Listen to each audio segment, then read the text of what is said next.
Who Stole the Tarts? The King and Queen of Hearts were seated on their throne when they arrived, with a great crowd assembled about them, all sorts of little birds and beasts as well as the whole pack of cards. The knave was standing before them in chains, with a soldier on each side to guard him, and near the king was the White Rabbit with a trumpet in one hand and a scroll of parchment in the other. In the very middle of the court was a table with a large dish of tarts upon it. They looked so good that it made Alice quite hungry to look at them. "I wish they'd get the trial done," she thought, "and hand round the refreshments." But there seemed to be no chance of this, so she began looking at everything about her to pass away the time. Alice had never been in a court of justice before, but she had read about them in books, and she was quite pleased to find that she knew the name of nearly everything there. "That's the judge," she said to herself, "because of his great wig." The judge, by the way, was the king, and as he wore his crown over his wig, he did not look at all comfortable, and it was certainly not becoming. "And that's the jury box," thought Alice, "and those 12 creatures—" She was obliged to say creatures, you see, because some of them were animals and some were birds. "I suppose they are the jurors." She said the last word 2 or 3 times over to herself, being rather proud of it, for she thought, and rightly too, that very few little girls of her age knew the meaning of it at all. However, jurymen would have done just as well. The 12 jurors were all writing very busily on slates. "What are they doing?" Alice whispered to the Gryphon. "They can't have anything to put down yet before the trial's begun." "They're putting down their names," the Gryphon whispered in reply, "for fear they should forget them before the end of the trial." "Stupid things," Alice began in a loud, indignant voice, but she stopped herself hastily, for the White Rabbit cried out, "Silence in the court!"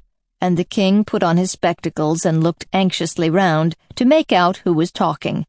Alice could see, as well as if she were looking over their shoulders, that all the jurors were writing down stupid things on their slates, and she could even make out that one of them didn't know how to spell stupid, and that he had to ask his neighbor to tell him. "A nice muddle their slates'll be in before the trial's over," thought Alice. One of the jurors had a pencil that squeaked. This, of course, Alice could not stand, and she went round the court and got behind him, and very soon found an opportunity of taking it away. She did it so quickly that the poor little juror, it was Bill, the lizard, could not make out at all what had become of it, so, after hunting all about for it, he was obliged to write with one finger for the rest of the day, and this was of very little use, as it had left no mark on the slate. "Herald, read the accusation," said the king. On this the White Rabbit blew 3 blasts on the trumpet, and then unrolled the parchment scroll, and read as follows. "The Queen of Hearts, she made some tarts, all on a summer's day. The Knave of Hearts, he stole those tarts, and took them quite away." "Consider your verdict," the king said to the jury. "Not yet, not yet," the rabbit hastily interrupted. "There's a great deal to come before that." "Call the first witness," said the king, and the White Rabbit blew 3 blasts on the trumpet and called out, "First witness!" The first witness was the Hatter. He came in with a teacup in one hand and a piece of bread and butter in the other. "I beg your pardon, Your Majesty," he began, "for bringing these in, but I hadn't quite finished my tea when I was sent for." "You ought to have finished," said the king. "When did you begin?" The Hatter looked at the March Hare, who had followed him into the court, arm in arm with the Dormouse. 14th of March, I think it was," he said. 15th, said the March Hare. 16th, added the Dormouse.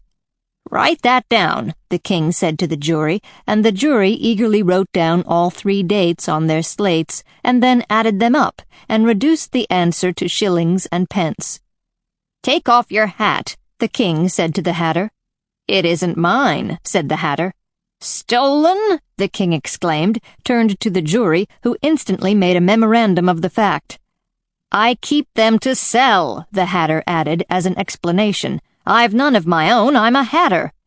Here the Queen put on her spectacles and began staring hard at the Hatter, who turned pale and fidgeted. "Give your evidence," said the king.